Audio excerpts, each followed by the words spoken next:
This week on Dig Me Out.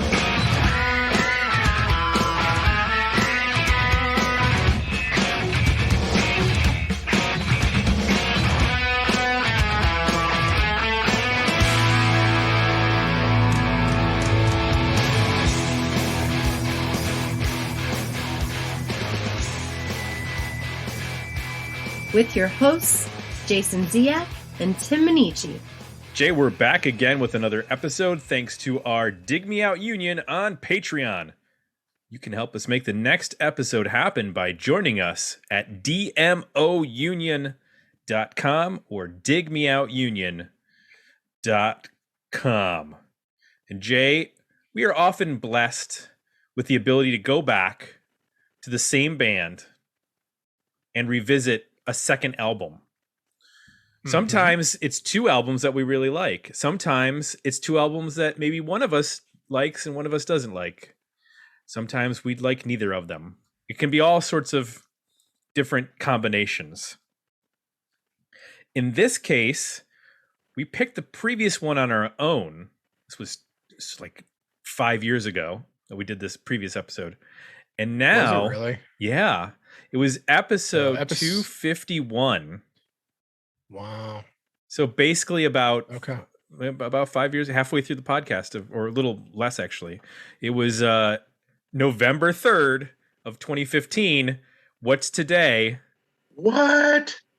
You're kidding me. No way. Wow. That was the post date of that episode. And we're recording this episode on November 3rd of 2021. What? So 6 years later, we are revisiting to the day this band. Wow, I could not have made that happen if I tried.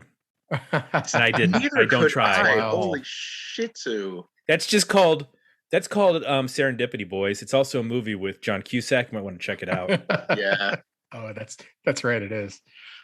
It's not as good as Must Love Dogs, but it's pretty good. I've managed to forget that. So he's been here before. He's back again. Phil Fleming, welcome. Hello. Now, you've been on a number of roundtables and discussions with us, but your previous picks have been Big Chief last year, July of last year, Mac Avenue Skull Game, and then Thornetta Davis, which you had I guess you'd say a Detroit, Michigan thing going there, right? Because both those bands are from that area, right? Yes. Yeah, they are from Detroit. And frankly, I ran out of Thornetta Davis material to send you guys. So So you just ditched the United States altogether, and we'll I'm going to let you introduce the band and the album. What did you pick for this episode, and who and why did you pick it? Okay, so one of the first, I'm going to go back a few years, and one of the first DMO episodes I had listened to would happen to be about this band, and the other one being the Greys Rochambeau. And I was surprised that you chose that particular album and not the follow-up. Now, who I am talking about is the Wildhearts, and I got to say, when I initially listened to the episode, I was genuinely surprised on the critiques. We'll probably get into a little bit of that a little bit later, but I figured that this particular album would be either one of two things. A, it would either solidify your stance on the band based on the previous episode, or B, completely change your mind. I don't think there would be a middle ground. I am talking about the Wildhearts, P.H.U.Q, also known as P.H.U.Q. This episode is rated NC-17. P. Yeah. Rated P. Yeah, this one, there will be there will be a parental advisory sticker on this episode. Right. And so the album that we had previously done is the debut album by the Wildhearts, which is called Earth versus the Wildhearts. It was that album was released in 1993. And we were kind of, I think we went in thinking we were going to really like it. And Jay even said, this should be my favorite band, but On it paper. isn't. Yes, on paper. What had happened was we had reviewed The Almighty, and then in the comments for that episode, back when we were on Tumblr, somebody commented about the Wildhearts. And Jay was like, I'm gonna pick the Wildhearts because I should like this band. I don't know why I haven't gotten into them. And we left that disappointed. We were not it didn't work for us. We each had our own critiques, but that's the general consensus of what happened. And so now we get to check out the follow-up album to this. So how did you discover the Wildhearts, Phil? Okay. Well, and I can thank a good friend of mine in Minneapolis, Tom, because I had gotten into the Darkness, and the Wildhearts in 2004 were opening for the Darkness on their US tour. And he kept saying, oh my God, you gotta hear this band, you gotta hear this band. And he actually sent me, he had sent to me, I think he went through Amazon, had sent to me a copy of Fuck and a couple of singles that came out around 2003. Stormy in the North, Karma in the South. And all I needed to hear was the opening riff of the first song on this record, and I was just in love immediately. I went back, found Earth Versus, and then they actually put out a record in the States in 2004 called The Wildhearts Must Be Destroyed, which is a very, very pop version of the band being presented on that particular record. And yeah, I just fell for it. Hook, line, sinker. I basically just threw money at him for the last 15, 17 years. So... Jay, is that the same tour we saw them on? Yep. I believe it's been their only US tour. I don't remember them opening for the Darkness. That totally I didn't have a good time with that show. I remember it being like overly violent. Like I was going expecting an 80s metal show with like headbanging, and there were like dudes like trying to mosh and like be really aggro at it. And I was like, what? This isn't the crowd for this. No. And then Get Your Hands Off My Woman came on and people like went nuts. And I was like, oh, this is not what I was expecting. Okay. But anyway. So I don't have to ask Jay if you heard of this band or are you familiar with this band, because obviously you are. We did a previous episode. Had you listened before we got this one in the hopper, had you listened to this record? I must have. I knew I Want to Go Where the People Go. I don't know if that was maybe from a comp or somewhere else, but I'm like generally familiar with this band. Like I know a lot of the singles, and so at some point I at least heard that song. I don't remember if I actually listened to this record or which records in their catalog I have listened to and which I haven't. I like Phil. I had heard of the band prior to seeing them live, because they were sort of adjacent to the action rock scene of the late 90s, early 2000s. And then I remember them getting a push for that album that came out at the time. Was it The Wildhearts Must Be Destroyed or called? I remember getting a push there, and the local radio was playing the single off of that. And I think around that, somewhere between the early 2000s, and then I was trying to check out their catalog as much as I could. Yeah, well, it was kind of funny because up until that time, the only other record that came out in the States was Earth versus the Wildhearts. This particular record did not come out in the States at all. It was supposed to, but there was something going on at their label where they just pulled all US support for it. And I think they were going to open for AC/DC on the Ball Breaker tour. And yeah, it just ultimately didn't happen after the Europe shows. They were going to come here, and their label decided to not release it in the States. Interesting. Yeah. So we haven't mentioned it, but this came out in May of 1995 on East West Records. This was the album that saw some personnel changes.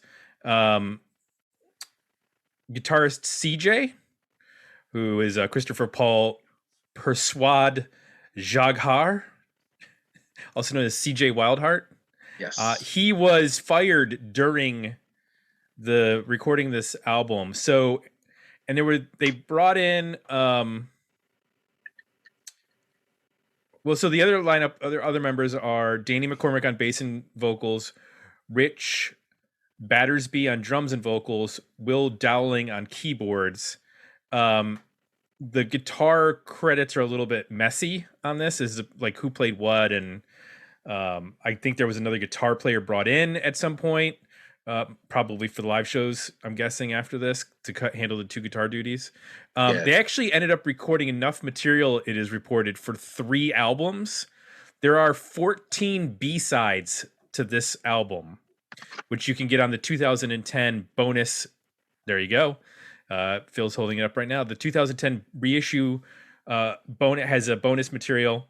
There were 2 German songs that were on an EP, or it was a fan club album called Fishing for Luckies. Yes. And then some of those were also Japanese versions or Japanese bonus tracks. So they recorded a ton of material and then whittled it down, luckily for this record, to just 13 songs. And just so you guys are aware, so I listened to this on Spotify. On Spotify, the last track does not have the hidden track. Oh. It cuts off at 4:38, and then there's supposed to be another minute of a hidden track, and it's not there. Apple Music does the same. I'm also noticing something weird. With the release date on Apple Music is August 30th, 93, but then there's a copy or restricted claim for 1995 Warner Music. So there's 2 dates. So not sure what's going on here. You're saying it's 95 though, Tim? It is 95. Yeah. So then they broke up with version of this in 93. No, they had material out. They had Fishing for Luckies out in 94, but Earth vs. the Wildhearts came out in 93. And then the year after this, they ended up breaking up with East West Records. So East West Records, against the will of the band, put out a greatest hits based on these 2 albums, which they are not. They do not endorse. They do not endorse that. Oh yeah, no. Let's find out if Patreon endorsed this band. Of course, we'll get to the poll at the end of the episode, but we've got comments. I made it a point to not check out the comments. Okay. So this will be a surprise to me. Martin says, finally, an easy choice. Darren Lehman says, it's definitely rock and roll. There's no mistaking that. I don't know if that's a positive or a negative. I don't know if Darren likes the rock and roll. He might not. Kyle Bittner said, there are a couple of tracks that didn't jive with me, and given that, it's almost too much of a good thing. But when it rocks this much, I'll give it a pass. Worthy album. Darren Leach says, the album starts so strong, the first 3 tracks are all killer, then the album falls away fast. It picks up again at the end with Naivety Play and Getting It. 5 great tracks equals an EP. Final note, the drummer hits it hard. Some of the cleanest drumming I've heard. Richard Waterman says, I both agree and disagree with the two Darrens and Kyle. With Darren squared. It does start off strong and slightly fall away. It is definitely a full throttle rock and roll album, and I love that. Great drum sound, amazing guitar tone all the way through. My face looked like candle wax by the end of it. Not to say there's no finesse. There are some glam and power pop flourishes too. I do think it would be a better 10-song rock album though. Favorite track, I Want to Go Where the People Go, Justin Lust, Caprice, and Be My Drug. Special mention to Phil and Eric for bringing the rock back. Worthy album. Of course, Eric brought us the Phantom Blue album that went over like gangbusters with the Patreon community. Oh yeah, we've been on a roll here with the rock and roll. Yeah, we have. Patrick Testa this says, falls right into place. Yes, Patrick Testa says shake, rattle, and more shake, and then some more rattle. If I were the producer of this album, I would go into the studio every day and say, I think this record needs a little roll.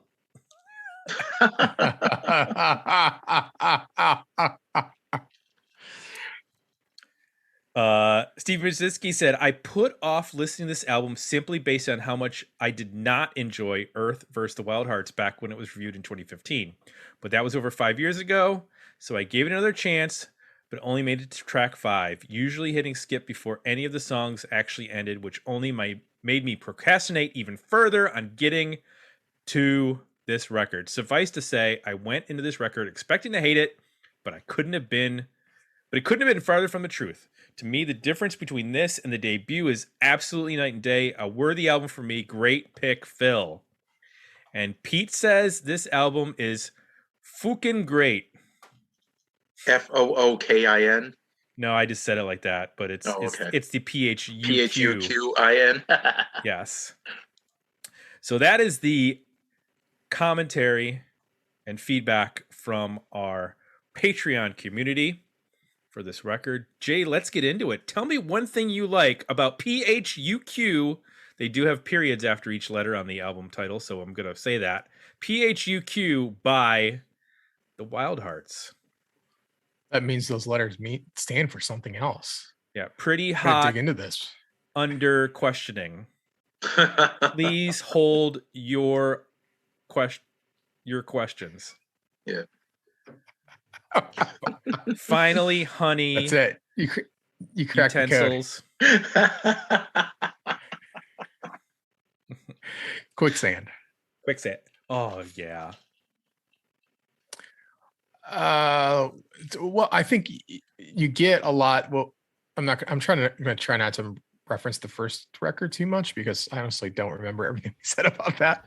But I think my general impressions are about this band. You hit it on the first track right away.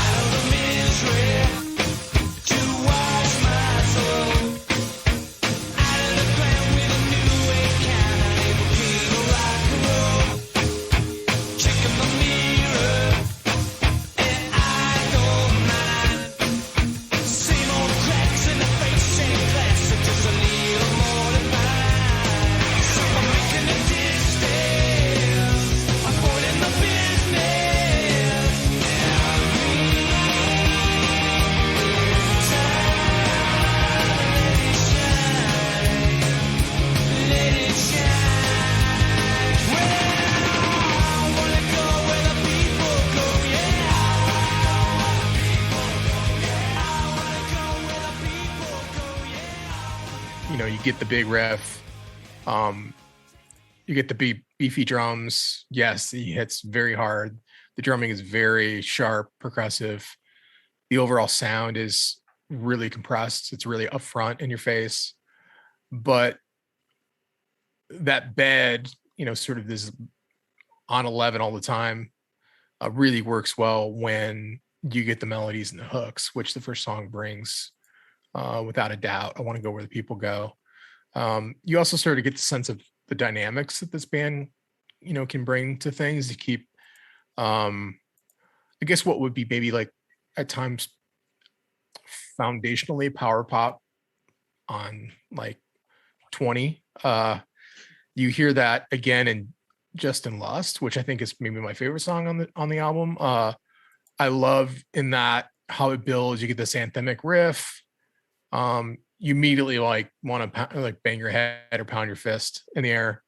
But I love how the riff kind of turns around on itself, and it's just a great moment of, it pulls you in, and then they use timing and dynamics in a way that just is not always completely straightforward. It shows definitely a skill, but it also, I think, helps keep pulling you along, for the songs that work really well.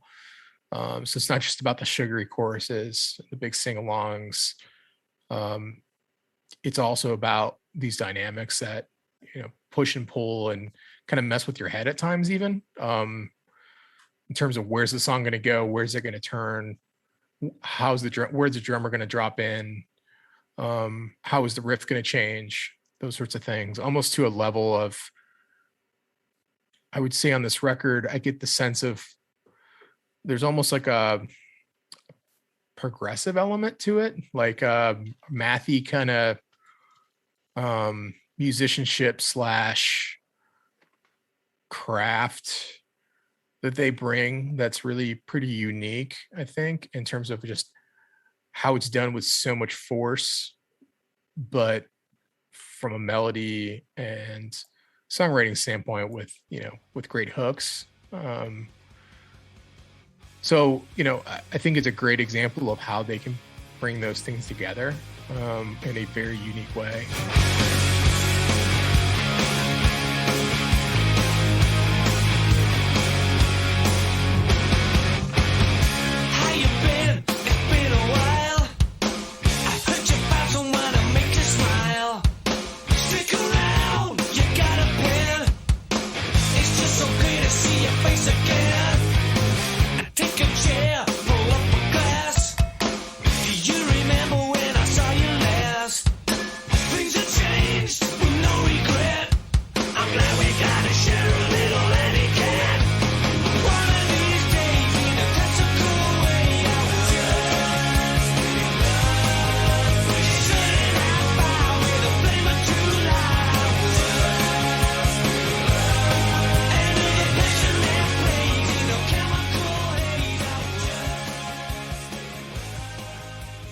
I also liked, I don't remember the other record having as many variations on the vocal. I was kind of noting that whether it's Ginger singing or there's harmonies or like how he's singing or how it's produced, there's even a song like Baby Strange, which doesn't sound like his voice. I thought it was CJ maybe singing, but you're saying he didn't fully participate in this record, so I'm not sure whose voice that is, but I did like the variations vocally. I think it again helped shake it up and not make it too samey, because this band can't fall into it almost sounds overly produced. It's like so precise and compressed and loud and in your face, and like the vocals at times are layered, that hearing those variations and I think how the vocal is handled helps a lot. Because there's not a ton of variation in the guitar tone. There's not a ton of variation in the drum sounds. So hearing a little more range vocally here, even in just how it's produced, whether it has more reverb or it's more distant, or using like small vocal effects, to make it sound like a kind of a CB radio, or adding in the doubles or the harmonies, those sorts of things really helped as well in terms of just keep you on your toes through this whole record. So really that's the big theme for me, is this is a band that plays a lot with dynamics. And when it works really well, it's all done in service to kind of get you to the next hook, which I really appreciate. What about you, Tim? Is it Timger? Is that your name tonight? Yeah, that's my name. In honor of Ginger, you're Timger? Timger.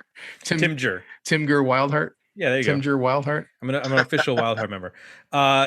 So I feel like Ginger heard our criticisms of the first record and then traveled back in time and wrote this record and then traveled forward in time. So this was actually placed in direct succession to the previous record because we were so tough on that first album. And it's almost I would say it's like you get a like a math quiz back from your teacher and it's a C plus, and they're like, if you can show me where you went wrong, I can bump your grade up.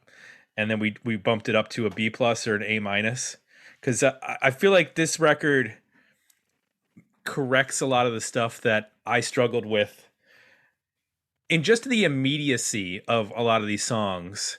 I remember it was taking like a minute and a half, 2 minutes just to get to the start of the verse in some of those songs, because there's so much riffing, which I love riffing. I like hard rock. I like power pop. I like when there's some indulgence. Here, they condense that. Now, there are songs where there's one or two riffs before you get to that, but they're cut to like, just 4 measures as opposed to 12.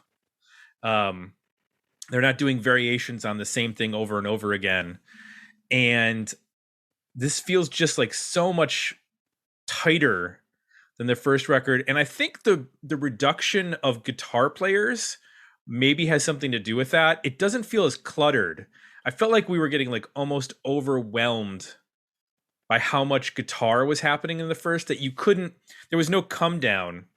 Whereas you mentioned Justin Lust, when you get to those verses where it's that staccato, like like that's very power pop. That's like the Knack. You know what I mean? Oh yeah. And if you had a second guitar player who was also trying to shred on top of that wouldn't work as well. That's definitely the work of like a singular vision for that part. And I'm with you on the vocal too. The backing vocal, the counter melodies, I love the closing track, Getting It, with those shouted vocals. I think it's so fun. It's a perfect album closer. We get to so many album closers of Philly, they're just tacked on, and like that song makes me want to instantly start the record again, because the two strongest songs for me are the beginning, the first and last track. Not that there aren't good songs in the middle, but they did a really great job of placing those, and they're placed throughout as well.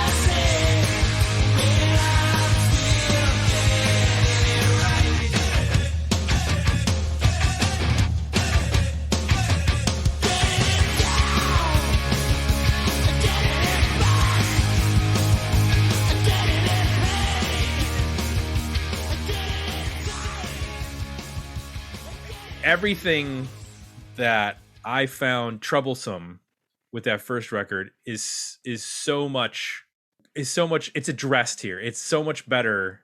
Yeah. Because we wanted to like that record. We're like, everything, this should work, and it's not working. And now it's completely working for me. I like the way his voice sounds. They nail all the vocal parts. I don't know who produced this. I don't know if it was the band, because it's not listed on Wikipedia. Maybe you could look that up, Phil, in your physical copy. But it just sounds great, and it sounded like someone said, "Hey guys, maybe let's not have a 6-minute long song. Maybe we're going to trim this down to 3:30." Like, let's be a little more realistic here. And there is some indulgences. I mean, there's 2 songs which are essentially intros to Baby Strange is essentially an intro to Nita Nitro, and Cold Patootie Tango is essentially the intro to Caprice, which that's a long section. Because that intro is basically 1:58, and then the song is 5:43. Now, I love the riffing that's going on in Caprice. Like, that is some sweet. I don't know if it has a little like new wave of British heavy metal sounding riffing going on. Like, I could hear that influence as much as I could hear in other parts of the very power popish sounding stuff. So. Yeah, I was just really impressed and just kept listening. I kept listening to this over and over again to the point where I was down in Florida and I was driving my parents' car to go to Home Depot, and I had my phone plugged in and I was cranking this with the windows down, driving through the retirement community. Whoa, shit, you got through is blasting as I'm cruising past the people on the 18th hole playing golf in the community golf center. So. Yeah, this sounded good in the car. It sounded good on the plane with the earbuds, and it sounded good at home with my Studios headphones that I've had for many years now. So, Phil, what works best for you on this record? Okay, so I'm gonna quote an EP title: riff after motherfucking riff. It's just one guitar hook as opposed to just a riff, one hook after another, and it's almost all guitar. And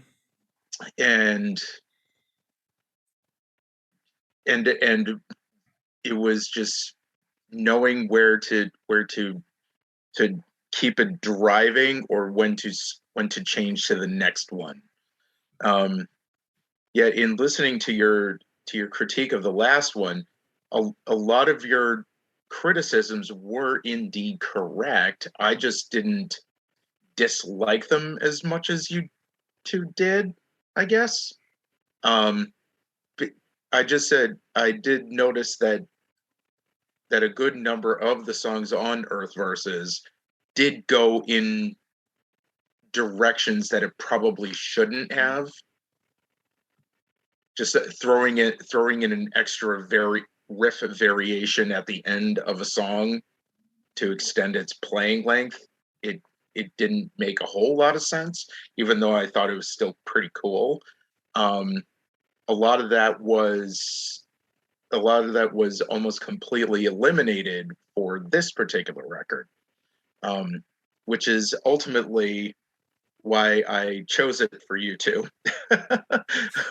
Because a lot of what you had criticism for was almost entirely corrected by this record. And they've indulged on other records, but they don't fit the DMO criteria, so you won't have to worry about that. They're all in the 2000s. Gotcha. I did find it interesting that they indulged in ways on this record, like with the intros. There's a couple other ones where they take a little bit, there's almost like a little bit of experimentation at the beginning of some songs. I think like one of the songs has like a reverse guitar or bass drum thing going on.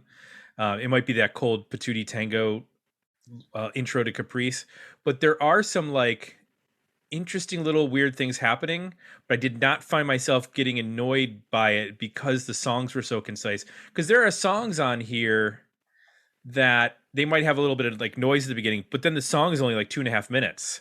So you're getting like this really compact, well-written track as opposed to then 5.5 minutes of a song after a minute-long intro. Jay, did you pick up on that at all?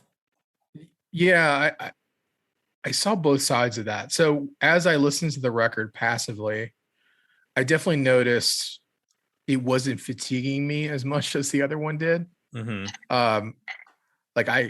Like you, I was hearing hooks, getting pulled in, looking forward to listening to it again, versus the others the other record, I felt like at the end I just needed to take a break. Right, and it's basically the same length. And be in silence for a while. Right. Now, one of the reasons for that is I noticed there's at least 3 songs that fade in, which is unusual, right? Yeah. I mean, not a lot of songs fade in; they usually fade out. Yeah. And I think maybe as a passive listen, that helped maybe a lot more than I realized. Just to give a break, just to kind of take a breath and bring the volume down, and kind of reset. And it just created more, I think, of a ride to go on versus, going 200 miles per hour into the wind for an hour, So now when I listen to it more actively, this was, maybe I can get into some stuff I didn't like. I was starting to question, like, why do we have these fade ins? As I'm taking notes on each of these songs, I'm like, what is the point of this fade in? Where is this going? Like, why do I need this? It just put it in. So I'm conflicted. I think they're probably net a good thing. Under a critical ear, I'm questioning them. And I think one of the things that this band, one of the burdens they carry is, when I hear I Want to Go Where the People Go and Justin Lust and Nita Nitro and Getting It, and I hear like how this band can be such a sharp, poppy, concise machine, when they diverge from that, I get antsy. So a song like Caprice, if I listened to that and you didn't tell me who it was, I would probably love that song. But in the context of this record, I'm like itching to get back to I Want to Go Where the People Go. I'm itching to get back to that sugary power pop feel. And instead I feel like I'm indulging a Metallica-like epic ballad type song that is like super interesting and got some awesome riffs in it. But in the context of this record, I'm like itchy to move on.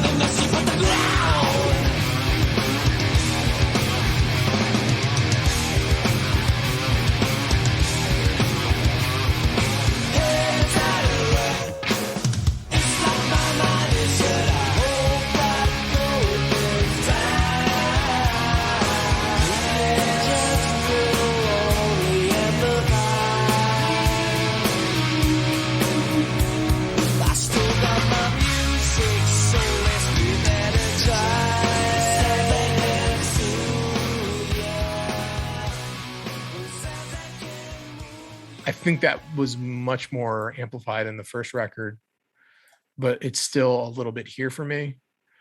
Cold Patootie Tango is another good example. When they're clean picking and they're not riffing, it's a very Metallica, or like another band I thought of was Tyre, which is like a Norwegian Viking metal band. Like it has this very like minor, like doom-ish kind of feel to it. Caprice, like I mentioned,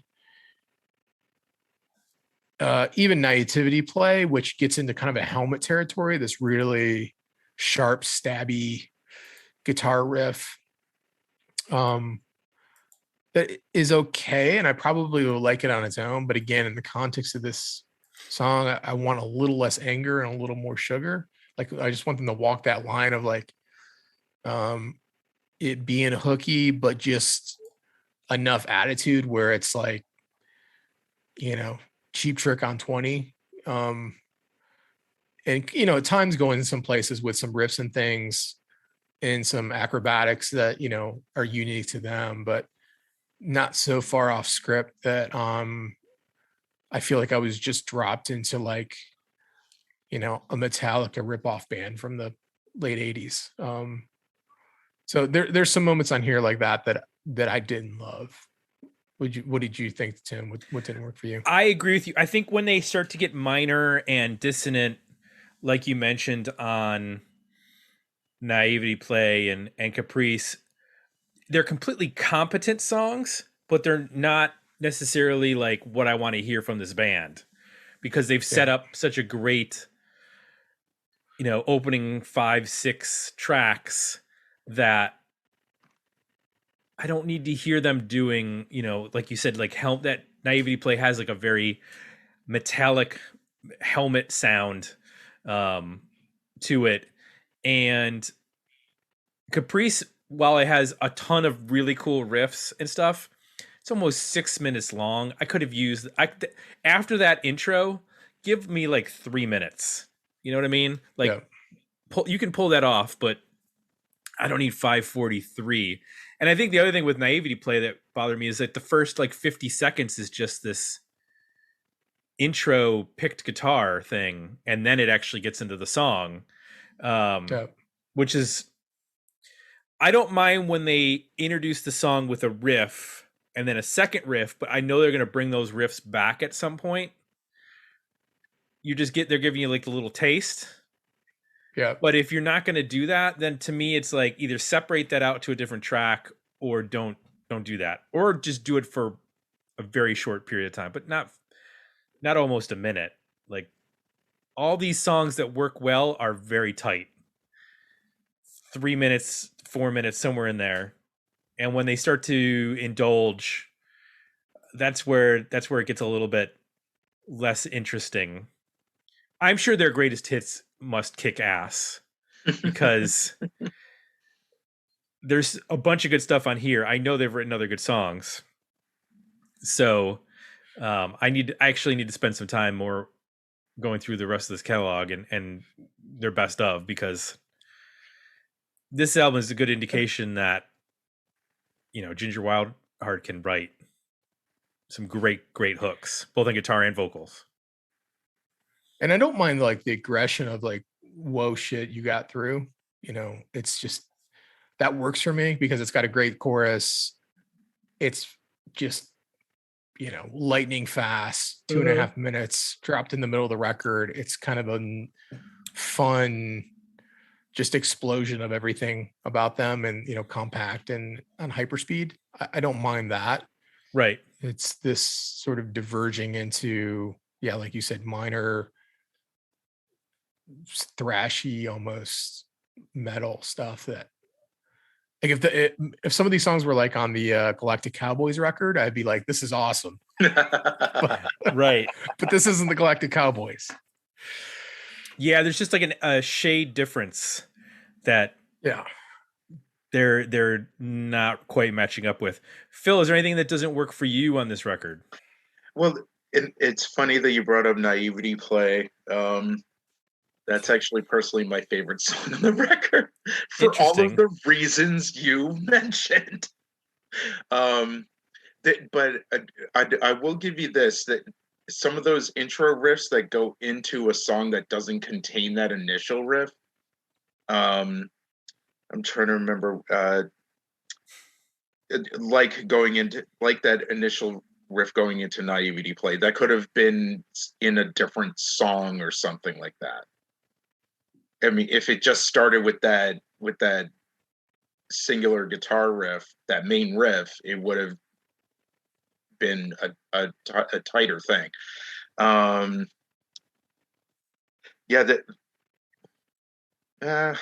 mean, I suppose the fade into Jonesing for Jones works better than, the intro riff to Naivety Play. I personally think that, Cold Patootie Tango did not need to be there. Yeah. I mean, because it's so close to Caprice as far as, mood and execution. Just having Caprice right there would have been just as fine. I really do not have that many complaints about this. It just seemed like, a couple of those intro riffs seemed superfluous. Yeah, I mean, my complaints are much less than the first record. Like this works a lot better for me than that first album. And I think someone mentioned in the comments about this being a better 10-song record. I'd probably be right there with them. Like, if you were to trim this down to 10 songs, I think that this is, well, I don't want to give my thing away, but so we need to talk about, this comes out in 1995. Mm-hmm. And you mentioned it wasn't originally released in the United States. I'm not surprised because Really? I can't imagine. Oh yeah, no. I mean, in the context of 1995, this thing would have died. Right. Well, first of all, I feel like they shoot themselves in the foot to begin with the album title. Like, that this is like the era of like Walmart starting to like censor albums. Yeah. This is famously when like Waif Crow. Me. Right, exactly. That's the number one music retailer by 1995. So now you've got an album and your album title is fuck ha. So no. Yeah. I don't see how this would be. On the flip side, it could have been a selling point. Yeah, I don't know that goes over well with Americans as well. Like it with for Van Halen, yes. Because Van Halen is Van Halen. Right. Yeah. They can get away with For Unlawful Carnal Knowledge. Yeah, because they had a career, a good 15 years. Right. This is essentially introducing, I mean, I know they had an album before this, but like this is maybe if you get the right video director, maybe you can make a video for I Want to Go Where the People Go or Justin Lust for the US market that could maybe crack it for you. Which is funny because there is a music video for I Want to Go Where the People Go filmed in New York. They're basically playing on a flatbed truck. Yeah, I just feel like bands like this sometimes, if they don't make every single correct move, it's hard to break through. With that band, a good chunk of their career, especially in the 90s, was shooting themselves in the foot almost deliberately. Also, this is before the reign of the bands. That doesn't happen until the late 90s, 2000s. True. So, I mean, there was a publicity stunt around the release of this record where they go into the offices of Kerrang! Magazine with baseball bats and thrash the place. I mean, but this did make it to number 6 on the UK album chart. Right. That's really the only reservation I had, because I mean, if anyone decides to join the Patreon and the Discord, I usually have an instant disqualification for commercially successful records. And that's their highest charting album in the UK. And their second highest charting was this past summer. Yep. And they've gotten close before. Fishing for Luckies, which I mean, that made it to number 16. It did and that get was an official release. Gotcha. And then Renaissance Men in 2019 made it to number 11. Everything's made it onto the charts in the UK, and then actually had some Japanese charting albums, starting with Endless Nameless in 97. So there's been some success. I don't think that this is a band that's sold millions of records, but they've definitely had some success. And I know that there's been some singles that have gotten played in the UK and oh yeah, they had a pretty steady stream of regularly charting singles. Like they never cracked the top 10, but they cracked the top 20 a few times, and And I'm trying to remember if I Want to Go Where the People Go was one of them. I think it was. I think that went top 20. So let's get into ratings. I'm interested to see where you land on this, Jay, because I feel like you came around a little bit, but you still had some legit criticisms. So I like it when I listened to the Earth Versus episode. When I picked this, I'm genuinely like really interested in what Jay would say about this particular one, because it is definitely an almost a reaction record to the previous one. is it going to be a worthy album, Jay? Is it going to be a better EP, or will it be a decent single? Let's go to Jay now and let's get that answer from him right now. Jay, drum roll, please. Man, cue up the snare drum. I'm gonna go with a worthy album. Yay! Yeah, I think, like I said, even the stuff that's a little more indulgent, or maybe if you don't consider indulgent, it's certainly a left turn. I still think it's more song oriented. They're just a different style than maybe I'm wanting from this band. I don't think any of it's bad, or like I'm not skipping past it. I'm just eager to get to the big hook, to the next big hook. I think they did a much better job sequencing this record. Like I mentioned, I think those fade-ins probably do help quite a bit. I also just think like I said, the way the vocal is varied, the way that there's some changes in tempo. There's just enough variety here that I don't feel like I'm trapped in endless riff land for too long. It probably certainly helps. It certainly helps that, unlike Earth Versus, there was actual ballads included on the record too. Yes. Yep. Because Earth Versus had no ballads. Absolutely. Or just slower material. It doesn't even have to be a ballad, but just like take it down a notch to give us some breathing space. Yep. Yeah, I love like in Lily's Garden, which is you could consider that a bit of a left turn. It gets kind of dreamy and very Beatles-esque, but I think that's great. I like that. I don't mind some of the punkier stuff. I think Jonesing for Jones shows a little bit of their maybe Moonage Daydream, David Bowie influence. So yeah, there's enough variation here that it keeps me guessing and also interested in what's going to come next. I think it also helps that it ends strong, like you said, Tim. I like In Lily's Garden, and I'm with you. I think Getting In is one of the better songs on the record. It's a great album closer. It makes you want to go see this band live too. You just get that, like, you can imagine them doing that song live and it being great. So yep.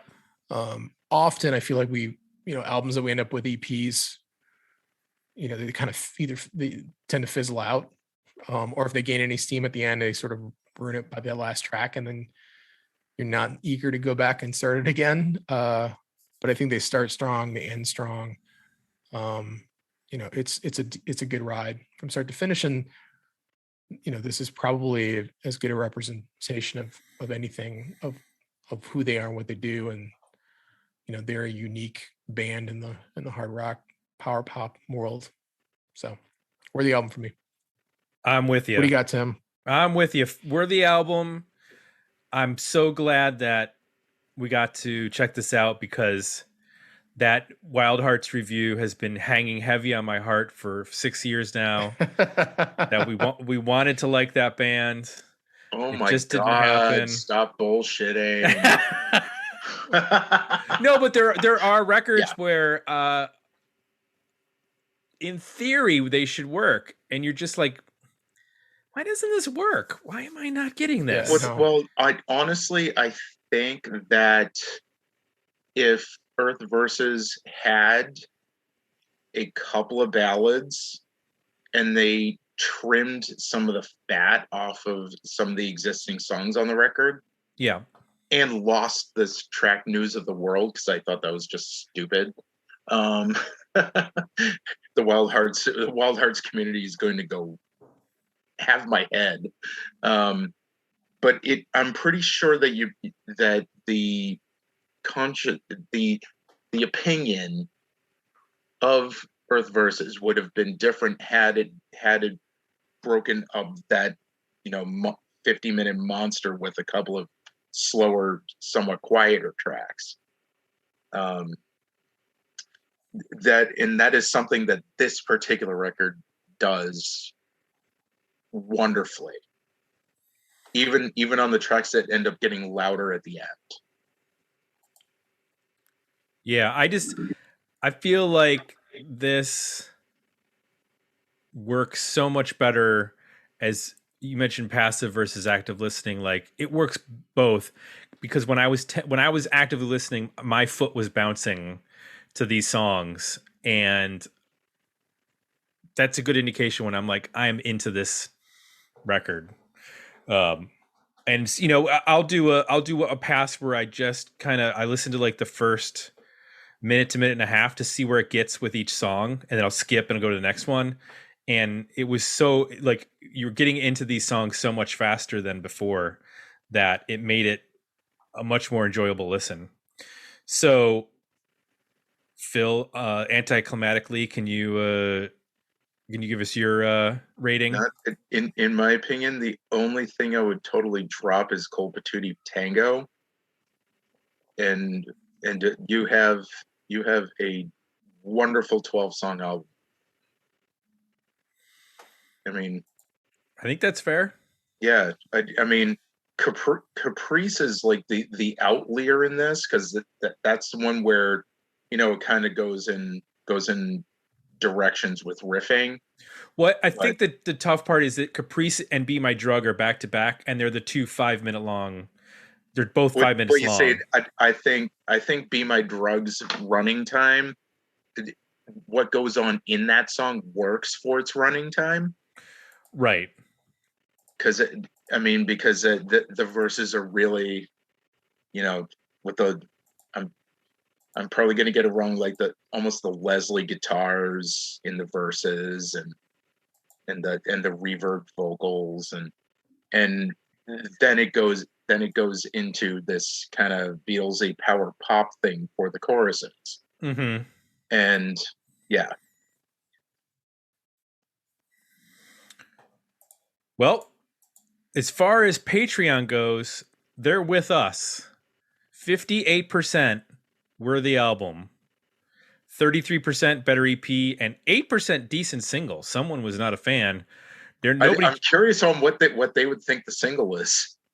I don't know. You got to have an A side and a B side. Yeah, exactly. So I'd be curious to know. I'm gonna guess I want to go where the people go in Justin Lust. Which would not be a bad 7-inch to slap those two songs on there. Oh no. But thanks to all of our voters and commenters for this episode, and thanks for bringing this to us, Phil. I am so glad you guys like this. You have no idea. I mean, when my friend Tom sent me this was just mind-blowing to me. That I could be hearing this sort of thing, and it never came out in the States. Like, what the hell was wrong with people? Because that was it. I heard this at the height of nu metal, and the darkness being the outlier, but they were seen in the US as a novelty act. Right. So, but yeah, I mean, when he sent me this album, I'm like, where has this been all of my life? And I immediately started shopping, because at that point,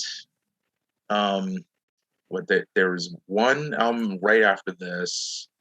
They split. Ginger did a side project in 2000, and then they got back together in 2002, 2003, and have been going kind of on and off ever since. But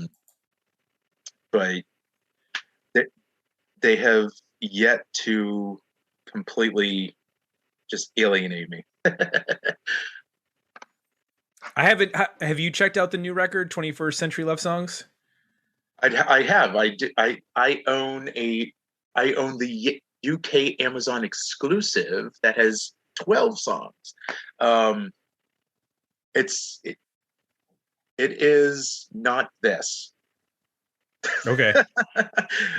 I'm in a couple of Wildhearts groups on Facebook, and the general opinion is very divided. Okay. Yeah. So. But it's been successful. Oh yeah. Right? I mean, well, they had a big time promotional campaign with color variants and all that stuff. So there are the people that bought 8 copies of the album on 5 different vinyl colors. Well, I think it's fair to say that the sound of this band is maybe even more relevant now than it was in 1995. What they're doing is like, it mixes together probably what of a lot of general rock fans at this point are familiar with. Oh yeah. And they're all like still in pretty good shape. It's mostly the original band, and like, oh yeah. They should have as much success as they've ever had if they can keep it together. Yeah, dude. Well, I mean, all of them have side projects. Ginger has a huge catalog outside of the Wildhearts.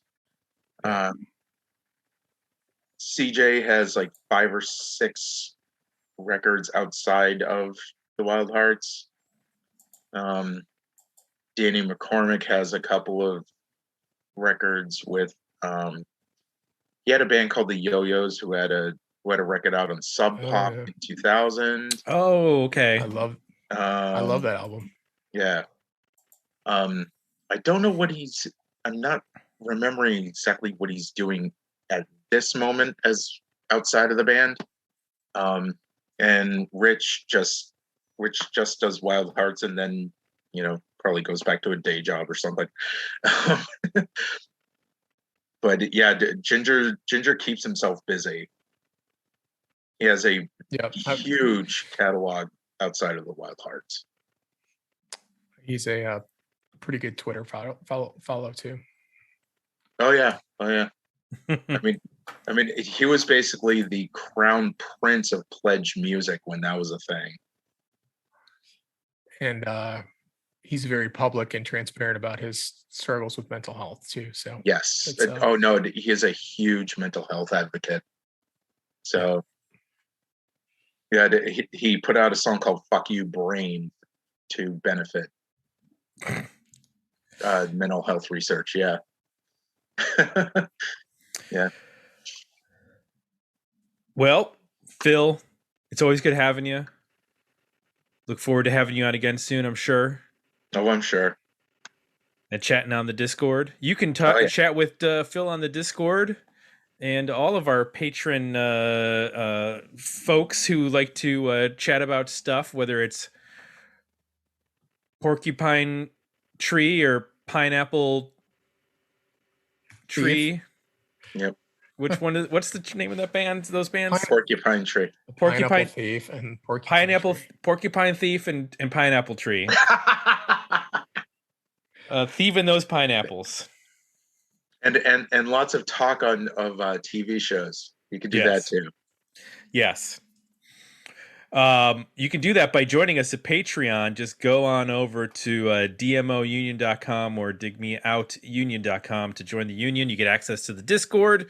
You get to vote in these episode polls, whether it's a worthy album, better EP, or decent single. You get to vote in the monthly album selection polls where people can drop those can get heated. So very much so. Lots of politicking. That's like Netflix show drama.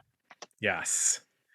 You never know what's going to go down because those polls can get some very interesting runoffs going, or head-to-head battles when the final votes are tallied.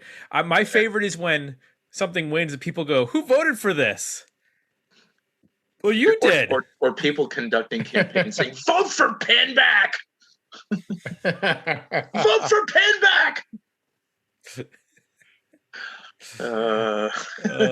It's so good. But you can go to digmeoutpodcast.com and suggest an album there, whether it's Pinback, Billy Idol, the Wildhearts, whatever's in your CD player or cassette deck that you think that we should check out. As long as it's from the 90s, we'll give it its shot in one of our polls. It's also where you can go to sign up for the box newsletter, which comes out every weekend. It's a calendar of new releases for the week put together by Mr. Jason Ziak with album reviews, book reviews, or movie reviews. Also documentary, I guess we've done series reviews as well, relevant to 80s and 90s music. Delivered to your inbox, also available at Patreon. And last but not least, if you like what you heard, consider leaving us some positive feedback over at Apple Podcasts. So for Jay, I'm Tim. We're out, and we'll be back next week with another episode of Dig Me Out.